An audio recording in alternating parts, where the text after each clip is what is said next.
the last little paragraph in this lesson, it says, and while we still, see, this is a good example. This is where we feel we are. Look at this last paragraph. And while we still remain outside the gate of heaven, right?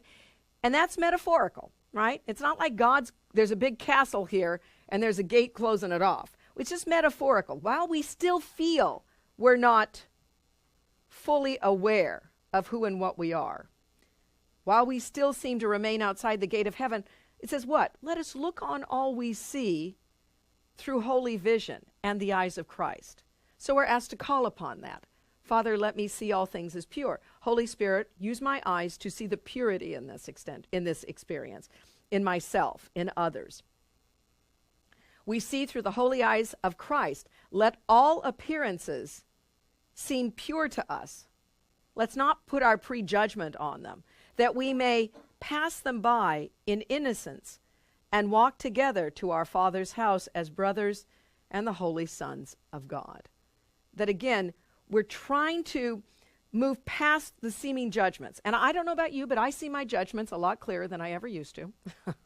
And when I do see them, I'm less compassionate towards them.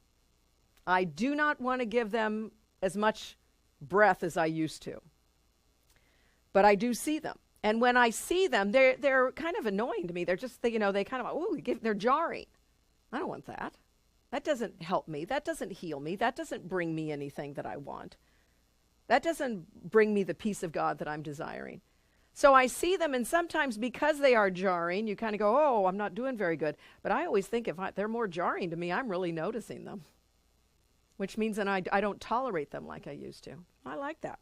You know, when you have you ever done a cleanse? You know, or how about this? You've been sick and you haven't eaten a lot of heavy food, and so you've kind of cleaned out your body.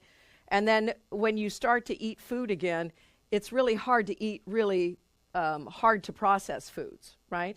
It's more difficult, and you can see your system. Now we get sucked back into it and start falling back into that too. But in the beginning, we can kind of see that it's harder for our bodies to process that.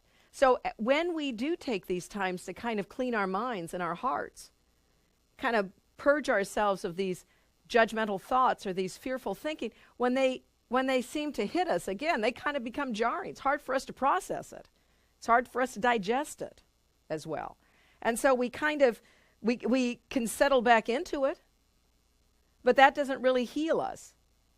And I don't think we ever, from the Course's perspective, I don't think you ever go backwards. I don't think you can ever be satisfied. Once you've experienced that light, or once you've experienced that awareness of truth, or had a shift in perception like a miracle gives you, or experienced that holy instant where you felt joined with another, joined with beyond form, it's hard to go back to satisfying yourself with your little lowly caterpillar existence. You felt the truth. You felt that butterfly. You felt that higher potential. It's hard to go back to those other experiences. Anyway, and that's what this is talking about. It's now time for us, even though we still are outside of our fullness, to use a vision that brings us closer to that awareness of the purity that God is promising us, so that we can walk home to God together with all our brothers